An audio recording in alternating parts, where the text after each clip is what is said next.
Yesterday morning, my phone wouldn't stop ringing. I've been sitting here for almost an hour trying to figure out how to start this. My hands are still shaking while typing this. Bleep out. Guess I'll just dive in. 2 months ago, my parents celebrated their 40th anniversary. Big deal for everyone, right? They rented out this mid-tier restaurant near our hometown. Nothing fancy, but nice enough that everyone wore something better than jeans. Mom Betty spent weeks obsessing over every detail, making sure her friends from church would be impressed. Dad Walker just nodded along like he always does. I almost didn't go.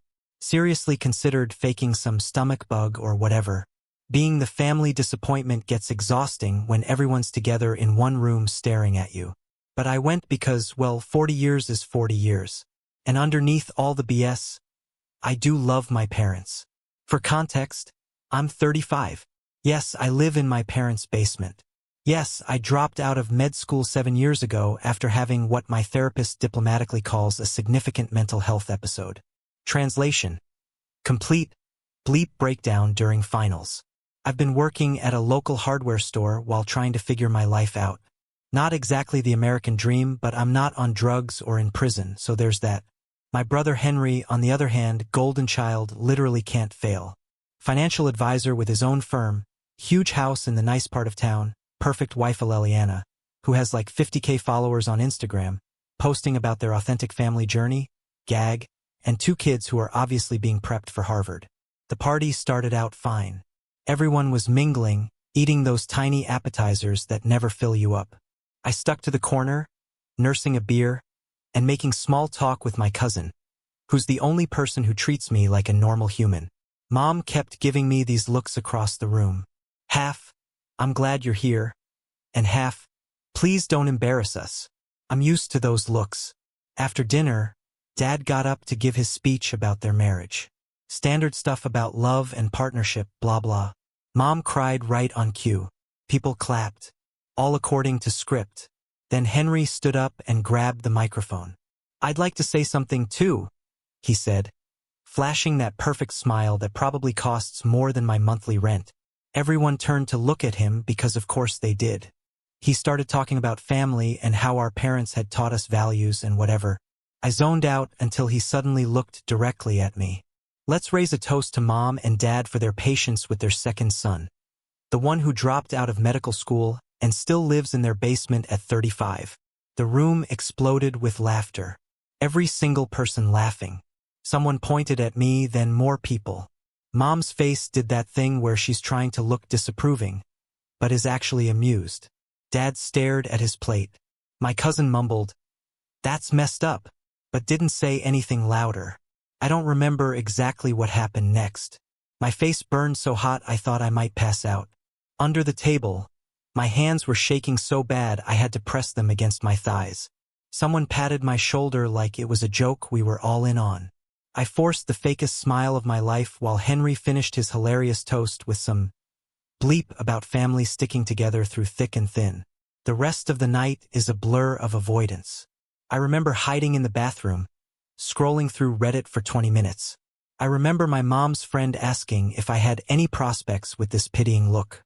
I remember wondering how much trouble I'd get in if I accidentally spilled my drink on Henry's ridiculously expensive shoes. I drove home alone. Everyone else stayed for the after party. As soon as I got to my car, I screamed. Like full-on primal scream that probably scared the hell out of the people in the parking lot. Then I cried like I haven't since the day I walked out of med school. Ugly, snotty crying while punching my steering wheel. The thing is, this wasn't new. Henry's been doing this my entire life. When we were kids, he'd wait until friends were over to mention how I wet the bed until I was 9. In high school, he'd casually bring up my rejection letters when his friends were around. When I got into med school, he started making jokes about how I'd kill my first patient. It never stopped. And my parents, they've always given me those sad smiles afterward. The "we love you anyway" looks that actually mean we're disappointed, but trying not to show it. They never really stood up for me, not once. I got home before everyone else and just lay on my bed staring at the ceiling of my basement apartment. Let's be real. It's just a finished basement with a bathroom. I could hear them all come home later laughing and talking. Mom came down to check on me, but I pretended to be asleep. That night, I decided something had to change. Not some vague, "I'll show them someday" fantasy. Something real. The next morning was Sunday brunch. This mandatory family tradition my mom insists on. Usually I fake being sick, but that day I decided to go. I needed to see Henry's smug face in the daylight. Needed to remind myself why I was so angry. That's when I overheard something interesting. I was grabbing orange juice from the fridge when I heard Henry and his business partner, Baylor, on the back deck. They didn't know I was there. They were talking in low voices, but the window was open. "The Johnson account is getting complicated," Baylor was saying. "The old man's daughter is asking questions about the allocation. She doesn't understand the paperwork." Henry responded, "Just reschedule the meeting until after the Williams transfer clears. We'll have it covered by then. And if she brings her lawyer like she threatened, Jesus, Baylor, do I have to think of everything? Tell her I'm taking a personal day, family emergency or something. We just need 2 more weeks." It didn't sound right. Even with my limited knowledge, moving clients' money around to cover other accounts sounded sketchy AF. I quietly took my phone out and started recording. They talked for another 10 minutes about moving assets and temporary allocations and a bunch of other stuff that sounded increasingly illegal. When I went back to the dining room, Henry gave me that same condescending smile from the party. "Look who decided to join the land of the living." Everyone chuckled. I just stared at him, seeing him differently now. After brunch, I did something I hadn't done in years. I went to the local coffee shop and opened my laptop. Started researching financial regulations and investment advisor requirements. 7 hours and 6 overpriced lattes later, I had confirmed what I suspected. Henry was doing some seriously questionable bleep with his clients. Money. I also found Eleliana's Instagram. Between the perfect family photos and #blessed captions, there were hints of trouble. Passive-aggressive captions about partners being present. Comments from friends saying, "Stay strong." The kind of social media cries for help that people post when their life is falling apart. But they're trying to maintain the image. Over the next week, I dug deeper, used my basement dweller status as cover. Nobody questions why the family disappointment spends all day online. I found Henry had been taking money from elderly clients and using it for his own investments, promising returns he couldn't deliver. Classic Ponzi-adjacent scheme. He was also apparently cheating on Eleliana with someone from his gym. According to some spicy DMs I found when I borrowed his tablet while he was swimming in mom and dad's pool. I could have exposed him immediately, posted everything online, called his clients, told Eleliana. But something inside me wanted more. Wanted him to feel what I felt at that party. Complete and total humiliation with nowhere to hide. So, I started planning meticulously using the analytical skills that once made me a promising med student. I created a timeline, gathered evidence, identified vulnerabilities. For once, being invisible to my family worked in my favor. Nobody noticed me taking photos of documents Henry left lying around. Nobody questioned why I was suddenly interested in financial news. It's been 2 months now. 2 months of smiling through family dinners while Henry continues to make his little digs about my failed career. 2 months of planning the perfect moment. 2 months of waiting for the anniversary of my humiliation. Tomorrow is the big day. Henry's receiving some industry award at a fancy ceremony. Everyone will be there. His clients, his colleagues, Eleliana broadcasting it all over her social media. Mom and Dad are so proud. They've been telling everyone at church. Everything is ready. The evidence is organized. The emails are scheduled. The truth is packaged and ready to be delivered to exactly the right people at exactly the right time. Tonight, as I finalize the last details, I keep hearing his voice in my head. Let's toast to Mom and Dad for their patience with their second son. And for the first time in 2 months, that memory doesn't make my hands shake. It makes me smile because by this time tomorrow, Henry's perfect life is going to implode spectacularly. And I'm going to watch it happen with a glass of the same champagne they were drinking when they all laughed at me. I'll update tomorrow after it all goes down. Wish me luck, once loyal fam. Update 1. First, holy bleep at all the comments and DMs. Didn't expect this to blow up like it did on Once Loyal. For everyone asking if I'm really going through with it, this update should answer that question. The morning after I posted part 1, I woke up to my mom knocking on my basement door. She had made my favorite breakfast, blueberry pancakes, and wanted to know if I was feeling okay because I seemed different lately.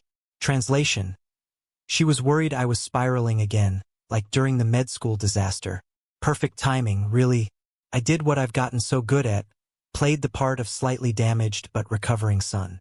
Told her I was actually feeling better than I had in years. That I was applying for jobs and thinking about moving out soon. Her face lit up so fast. It almost made me feel guilty about what I was planning. Almost. Here's the thing about being the family disappointment. People stop watching you closely.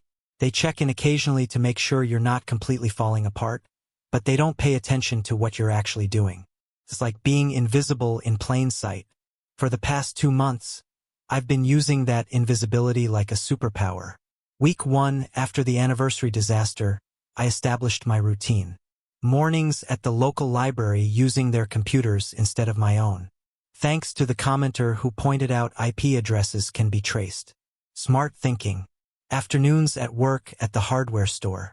Evenings job hunting, aka building my case against Henry in the basement. Nobody questioned it because it fit their image of me trying to get my bleep together. My first real move was reaching out to Aleliana. This was trickier than I expected. We've never been close. She's always treated me with that special kind of pity reserved for her husband's loser brother. But I had noticed something during family dinners over the past year. She kept mentioning these stress headaches she was getting. Remember how I said I dropped out of med school? Well, I didn't drop out because I was stupid. I dropped out because of anxiety and depression that turned into a full-blown breakdown during finals. But I still remember a lot of what I learned, especially about common stress symptoms and treatments.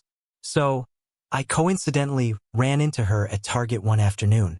She was in the pharmacy section looking at different pain relievers.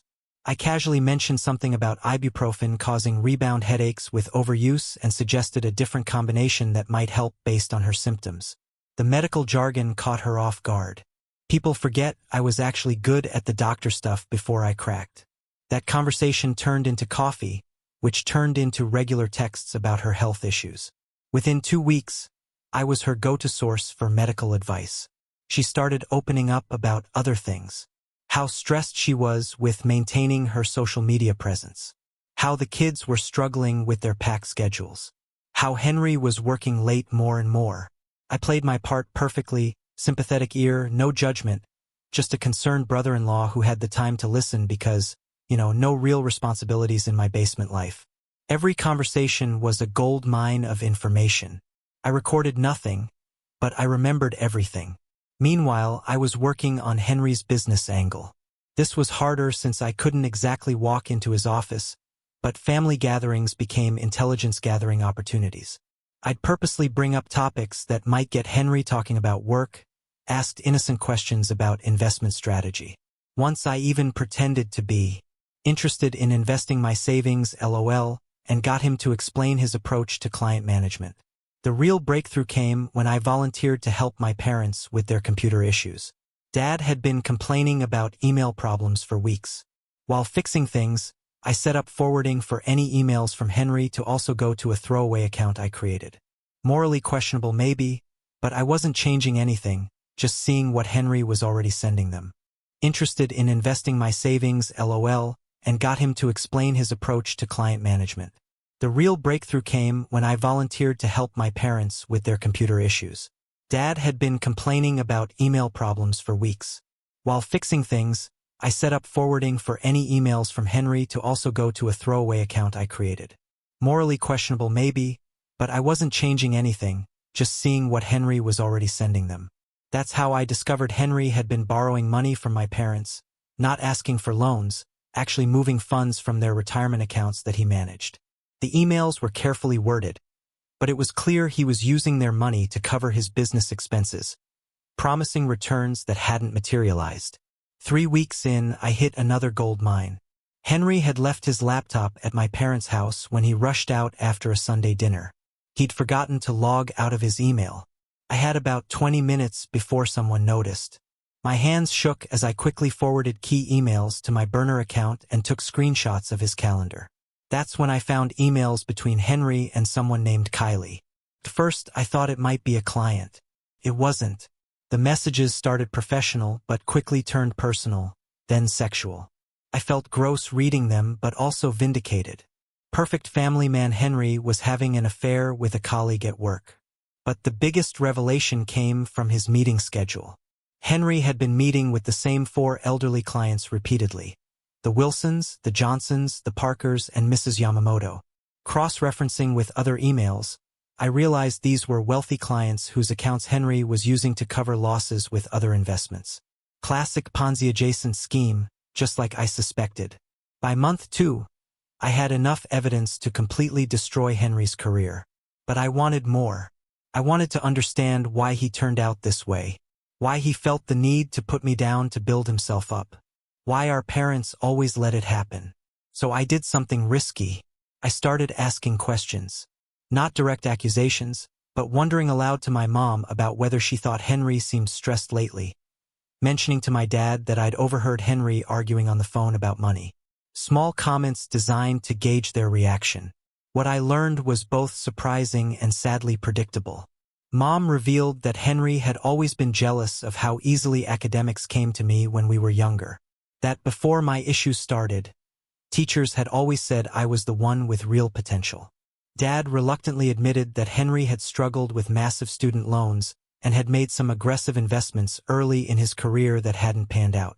They weren't excusing his behavior exactly, but they were explaining it and in the process revealing that they knew Henry could be cruel to me. They just chose to ignore it because dealing with it would mean acknowledging their perfect son wasn't so perfect. That conversation was 2 weeks ago. It left me feeling hollow, but more determined than ever. Not just to expose Henry, but to force my parents to see what they'd enabled all these years. The final phase involved 3 careful preparations. First, I created 3 separate packages of evidence. One for my parents containing proof of how Henry had mismanaged their retirement funds. One for Eleliana with carefully selected screenshots of Henry's affair. Not the graphic stuff, just enough to prove it was happening. And one comprehensive file for Henry's business partners and key clients, documenting the pattern of financial mismanagement. Second, I set up a fake job interview for myself in a town 2 hours away, scheduled for the morning of Henry's award ceremony. The perfect alibi for why I wouldn't be around when everything blew up. Mom was so excited about the interview, she didn't even question the timing. Third, I had the hardest conversation of my life with my parents. Last night, I sat them down and told them I knew what Henry had been doing with their money. I didn't reveal my whole plan, just enough to make them understand their golden child had been using them. Mom cried. Dad got angry, then quiet. They didn't want to believe me, but the evidence was right there in black and white. Transfers from their accounts that they'd never authorized. Falsified return statements. I left them with a choice. They could confront Henry themselves before his big ceremony, or I would ensure everyone knew what he'd been doing. I didn't threaten or yell, just stated facts and walked away. For the first time in my adult life, I saw them look at me with something other than disappointment. This morning, I woke up early, packed a small bag for my job interview, set up the scheduled emails to deliver the remaining evidence packages at precisely 2 p.m., right when Henry would be on stage accepting his award. As I was heading out the door, I heard my parents arguing upstairs. Dad was saying they needed to call Henry immediately. Mom was saying they should wait until after the ceremony. Neither of them had a clue about the full scale of what was coming. I left the house feeling strangely calm, drove to a coffee shop in the next town over, ordered a large coffee, and opened my laptop. Then I waited. At exactly 2 p.m., my phone started blowing up. First, a text from Eleliana. Just a row of question marks, then calls from my parents, then Henry again and again. I watched the notifications pile up without answering. At 2:15, Eleliana went live on Instagram from the award venue. Her face was streaked with tears as she started talking about betrayal and lies to her 50,000 followers. In the background, I could see Henry trying to grab her phone while people stared. By 2:30, Henry's business partner, Baylor, was calling me, too. Funny, he'd never called me before in his life. Google alerts I'd set up for Henry's name started pinging. Someone at the ceremony was live tweeting the meltdown. I'm sitting here now, still in that coffee shop, watching it all unfold from a safe distance. Henry's perfect life is imploding in real time. And all I had to do was reveal the truth he'd been hiding. The strangest part, I don't feel as good as I thought I would. There's satisfaction, yes, but also this weight in my chest. Not regret exactly. More like the realization that this won't fix everything. It won't erase years of being the family disappointment. It won't heal all those wounds, but it's a start. My phone is still buzzing. I should probably answer eventually, but right now I'm just sitting here watching the notifications stack up, thinking about how Henry must be feeling. Is he shaking like I was at that anniversary dinner? Is he forcing a smile while everyone stares? God, I hope so. I'll update again after I head home and deal with the fallout. This is just the beginning, once loyal fam. Final update. Last night I didn't sleep at all. Just stared at my phone, watching notifications pile up like dead bodies in a disaster movie. 37 missed calls, 62 text messages.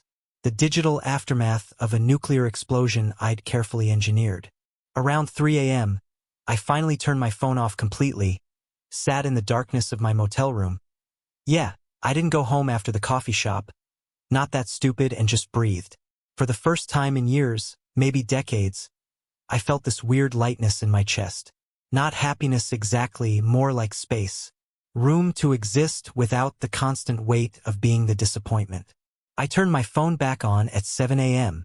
5 new voicemails from Henry. Each one progressively more unhinged. The last one just heavy breathing and what sounded like crying. Part of me wanted to save it as my new ringtone. The rest of me just felt hollow. My parents had texted repeatedly asking where I was, if I was safe when I was coming home. Nothing about Henry or what had happened. Classic Betty and Walker. Avoid the elephant in the room until it literally tramples someone to death. The most surprising message was from Eleliana. Just 3 words. We need to talk. No anger, no accusations. Just that simple request hanging in digital space. I checked some messages from people who'd been at the ceremony. Apparently, Henry had lunged for Eleliana's phone during her Instagram live, knocking over a glass of water, with his business partner, Baylor, physically restraining him while people stared in shock. The small circle of colleagues and clients who witnessed it were messaging each other frantically, trying to figure out what was happening. I showered, packed my overnight bag, and checked out of the motel. Sat in my car for 20 minutes trying to decide where to go. Not home. Not yet. Eventually, I drove to the local diner where I used to study during med school. Ordered coffee and eggs, and tried to look like a normal person whose life wasn't imploding, exploding simultaneously. That's when my phone rang again. Mom. I almost didn't answer, but something in me had changed. I wasn't hiding anymore. She was crying before I even said hello, babbling about how Henry had been arrested. Arrested? That wasn't part of my plan. Apparently, one of his elderly clients had immediately called the authorities after receiving my evidence package. Something about Henry already being under investigation for financial irregularities. The police had been waiting for solid evidence, and I'd gift-wrapped it for them. Mom kept asking if I knew. If this was what I wanted, why would I do this to the family? Not once did she ask why Henry had done what he did. I let her talk herself out, then simply said I was coming home and we'd discuss it there. The drive back felt surreal, like I was floating above myself, watching someone else navigate traffic. I kept waiting for regret or guilt to hit me, but it didn't come, just this strange calm certainty that I'd done what needed to be done. When I pulled into the driveway, Dad was waiting on the porch. He looked 10 years older than the last time I'd seen him, shoulders hunched, face gray. He didn't speak as I approached, just opened the door and gestured me inside. Mom was at the kitchen table, surrounded by tissues. She was scrolling through messages from family friends who'd somehow already heard about what happened. Word travels fast in a tight-knit community, even without making headlines. The 3 of us sat in silence for what felt like hours. Finally, Dad spoke. He asked why I hadn't just come to them with what I knew about Henry. Why the public humiliation? Why destroy everything in one day? I laughed, actually laughed out loud. Asked him if he remembered the anniversary party. If he remembered doing nothing while Henry humiliated me in front of everyone we knew. If he remembered every single family gathering where Henry's jokes about my failures went unchallenged. Mom started crying again. Dad stared at his hands. I realized with sudden clarity that they weren't angry about what I'd done. They were angry I'd forced them to see what they'd been ignoring for years. I was about to say more when the front door slammed open. Henry, his perfect hair disheveled, tie loose around his neck, eyes wild in a way I'd never seen before. He'd obviously been released on bail. He saw me and lunged. Literally lunged across the room like some animal. Dad barely caught him before he reached me. Started screaming about how I'd ruined everything. How I'd always been jealous. How I'd never amount to anything. I just stood there. Didn't flinch. Didn't back away. Looked him right in the eyes and said, "At least I never stole from elderly people or cheated on my wife." He broke. Collapsed against Dad. Sobbing about how it wasn't supposed to be like this. How he just needed a little more time to fix his investments. How Kylie didn't mean anything. How he'd felt trapped by the perfect life everyone expected. In that moment, looking at my brother crumpled on our parents' kitchen floor, I had this bizarre realization. Henry was just as bleep up as me. Maybe more. He'd just been better at hiding it. Mom made us all sit down, made tea nobody wanted, tried to mediate like this was some childhood squabble over a toy, and not the complete implosion of our family dynamic. It was so ridiculous. I almost started laughing again. Henry wouldn't look at me, kept addressing everything to our parents like I wasn't there. Said he'd fix everything. Get a good lawyer. Make things right with Leliana. Rebuild his business reputation. Dad finally stopped him. Just held up his hand and said, "Enough, Henry." It was the first time I'd ever heard him speak to the golden child with anything less than admiration. My phone buzzed. Text from Leliana. "I'm outside." I excused myself and went to the front porch. She was sitting in her ridiculous luxury SUV, sunglasses covering what I assumed were puffy eyes. I got in. We sat in silence for a minute before she handed me her phone. On the screen was a text exchange between her and Henry from months ago. She'd suspected the affair, confronted him. He'd gaslit her, made her feel crazy and paranoid, made her believe she was the problem in their marriage. She wasn't crying, wasn't yelling, just sitting there with this eerie calmness, asking what else I knew, what else Henry had been hiding. I told her everything. The financial stuff, the manipulations, all of it. By the end, she was nodding like someone confirming a diagnosis they'd already suspected. Before I got out of the car, she thanked me. Thanked me for blowing up her marriage. Said she'd been feeling like she was going crazy for months, questioning her own perception.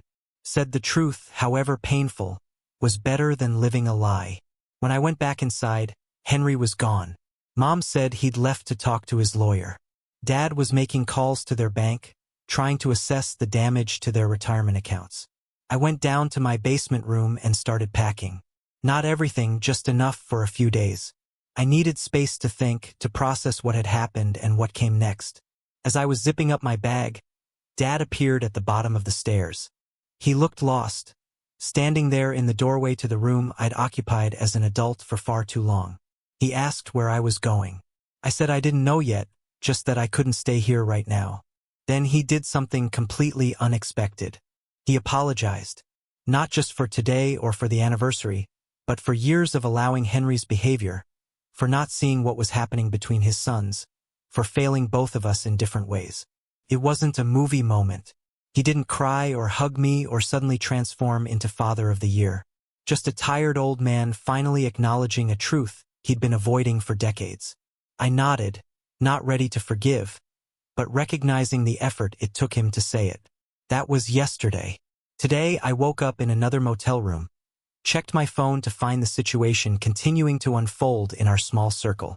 Henry's company had issued a statement to clients temporarily relieving him of his duties pending investigation. Aleliana had filed for emergency custody of their kids. I've spent the day ignoring calls and thinking about what comes next. The revenge is done, but I don't feel the victory I expected. Instead, there's this weird emptiness, like I've been running a marathon for years and suddenly crossed a finish line I didn't see coming. One thing's clear, though. I can't go back to the basement. Can't return to being the disappointment. That version of me died the moment I decided to fight back. I just got off the phone with my cousin, the only family member who's ever treated me like a person. He's offered his spare room while I figure things out. Said he was proud of me for standing up for myself, even if the method was nuclear-level petty. Made me laugh for the first time in days. Henry texted once today. "I hope you're happy now." I didn't respond. There's nothing left to say between us. Mom keeps sending links to family therapy options. Dad hasn't reached out at all. The family group chat that used to buzz with Henry's achievements and my conspicuous absence is completely silent. I don't know what happens now. Don't know if our family recovers from this or if we're permanently broken. Don't know if Henry faces real consequences or if money and privilege protect him once again. All I know is that I'm not shaking anymore. My hands are steady as I type this. The basement dweller, the med school dropout, the family disappointment, he's gone. I'm someone else now. Someone who fought back. Maybe that's enough for now. Thanks for following this insane journey. Once loyal fam. I'll keep you posted as I figure out what's next. Notes for voiceover delivery. Tone. Keep it raw, emotional, and conversational, as if you're telling the story to a friend. Emphasize the anger and hurt during the anniversary party scene, the calculated determination during the planning phase, and the mix of satisfaction and emptiness in the aftermath. Pacing. Slow down during moments of intense emotion, e.g. the car scream, the confrontation with Henry, to let the weight sink in. Speed up slightly during the planning sections to convey urgency and focus. Censorship. I've marked expletives with bleep as placeholders, assuming you'll want to censor them for YouTube. If you want to keep them uncensored or use different placeholders, let me know. Channel mentions. I inserted once loyal fam at the end of each section to address your audience naturally, as is common in YouTube narration. If you want a different phrasing or frequency, I can adjust. If you need any tweaks, e.g., specific channel name to replace, different formatting, or additional voiceover tips, just let me know. I can also help with further edits if you want to shorten or expand any part for the video. Good luck with the voiceover, and I hope it captures the intensity of your story perfectly.